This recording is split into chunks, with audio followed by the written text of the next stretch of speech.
من الحاجات الحلوة اللي بتخطف قلبي بدون مبالغة الكيكة اللي قلبت السوشيال ميديا.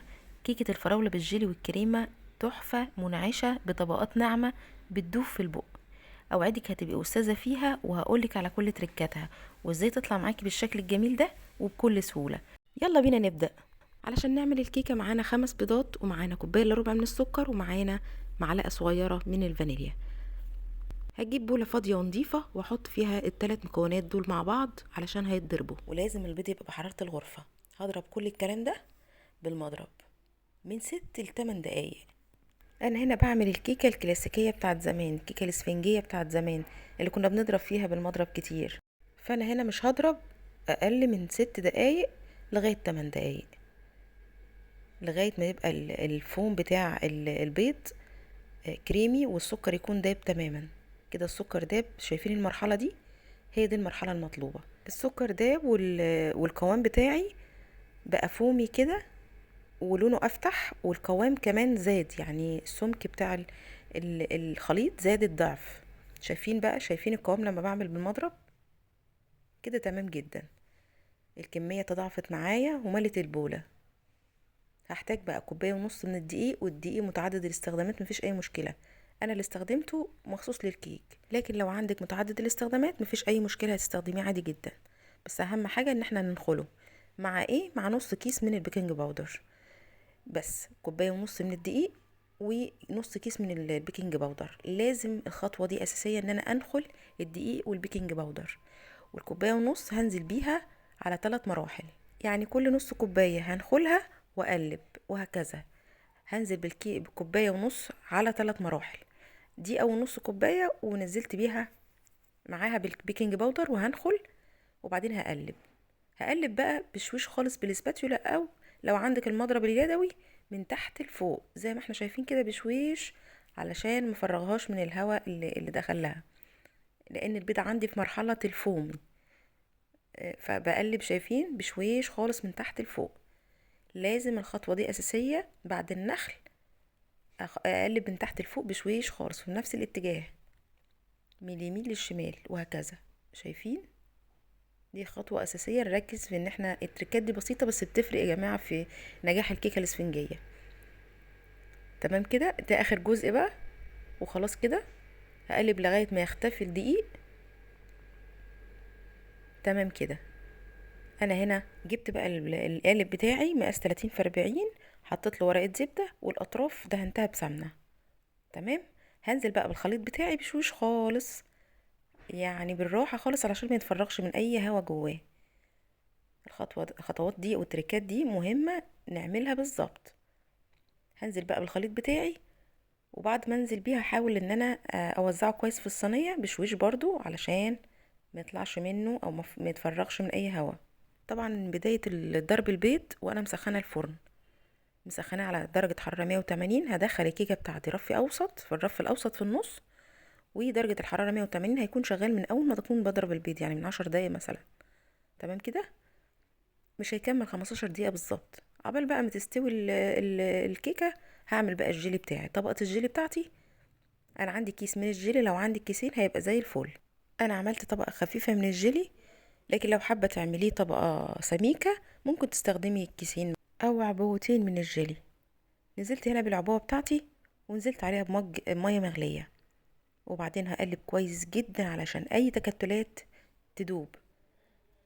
اول ما التكتلات كلها تدوب، هنزل بعد كده بكوبايه من الميه البارده او الفتره من الحنفيه عاديه، او ميه ساقعه.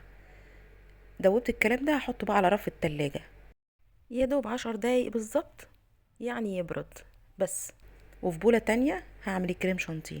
هنزل بكوباية من الكريم شانتيه الخام، و3 معالق كبار من السكر، وكوباية من المية الساقعة.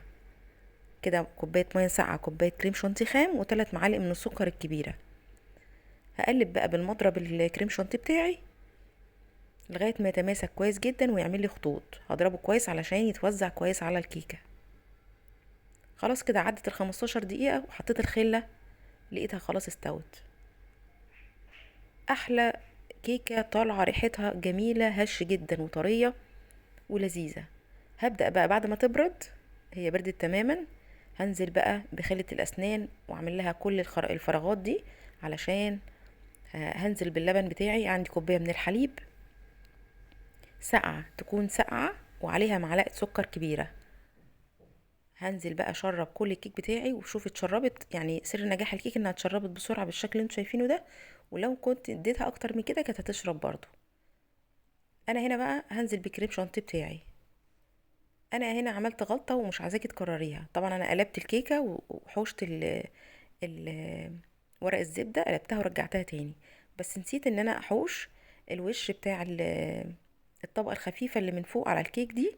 نسيت ان انا احوشها علشان بتعوقني في ان انا اوزع الكريم شانتيه بسهوله على الكيك. تمام كده. فانتي لو هتعمليها بقى ما تنسيش زيي وتحوشي الوش الطبقه الخفيفه دي. وحاجه مهمه وانا بوزع الكريم شانتيه، براعي ان انا كل الفراغات اللي على الاطراف لازم كلها اسدها بالكريم شانتيه. سد كل ده بالكريم علشان لما انزل بطبقه الجيلي ما تنزلش لتحت، يبقى محمله على الكريم شانتيه بتاعي. اهو زي ما احنا شايفين كده، بحاول بقدر الامكان ما اخليش اي فراغات من الاطراف. شايفين كده تمام. هدخلها الفريزر نص ساعه، يا اما على رف التلاجة بيبقى ساعه بالظبط. دخلتها الفريزر نص ساعه وطلعتها، ماسكه نفسها جدا ومتجمده كويس، ساعه جدا. هنزل بقى كنت مقطعه فراوله بقى قطع صغيره قوي زي ما احنا شايفين كده، هوزعها توزيعه كويسه. بعد ما اوزع الفراوله بالشكل ده، نوزعها كويس بالتساوي زي ما احنا شايفين. هنزل بقى بطبقه الجيلي بتاعتي. زي ما قلت لكم هي طالعه خفيفه، طبقه خفيفه معايا، لكن لو حابه طبقه الجيلي تبقى سميكه ممكن تستخدمي عبوتين. تمام كده. وزعت الجيلي بتاعي، هدخلها بقى الفريزر لمده ساعه الا ربع مثلا، من ساعه الا ربع لساعه، هتكون تماسكت كويس جدا. كده طلعتها وهبدا اقطعها بعد ما تماسكت كويس جدا، واحطها معايا في طبق التقديم. شايفين يا جماعه؟ ابهار بجد، مبهره. انا قطعتها قطع كبيره زي ما احنا شايفين، بس بينفع طبعا كل قطعه من دي تتقطع قطعتين، يعني تطلع قطعتين كمان، فتبقى شكلها زي الجاتو بالظبط، وبتطلع عدد كبير جدا. يعني حجم القالب اللي معايا 30 في 40، بكل سهوله ممكن تطلعيها 18 قطعه بحجم قطعه الجاتو المستطيله. شايفين بقى؟ يلا ندوق ونشوف الكلام ايه. اولا بصوا الكيكه عامله ازاي ومساماتها عامله ازاي، هش جدا جدا. عايزاكم بقى تتخيلوا طعم الكيكه اللي متشربه حليب مع الكريمه مع الجيلي والفراوله، حاجه كده بتدوب في البق. انا مش ملاحقه ادوقها، هي بتدوب لوحدها. يعني فعلا حاجه كده بتدوب في البق، بتديكي انت عايشه كده، كفيله تغير مودك. بجد طبقاتها متناسقه، مش بس في الطعم لكن في الالوان كمان. صدقيني فخمه وتشرفك قدام ضيوفك، مناسبه جدا كحاله مميز لاولادك او لعيلتك، او تدلع بيها نفسك. اشجعكم جدا تجربوها، مش هتندموا. لو جربتوها اكتبوا لنا ارائكم في كومنتات، دي حاجه بتسعدني وبتشجعني اني اكمل. ما تنسوش بقى اللايك والشير لكل حبايبكم، ولو لسه ما اشتركتوش في القناه انزلوا اشتركوا حالا دلوقتي علشان توصل لكم كل اشعاراتنا بفيديوهاتنا الجديده. انتظروني في وصفات احلى واحلى من مطبخ فراوله. شكرا ليكم ولمتابعتكم.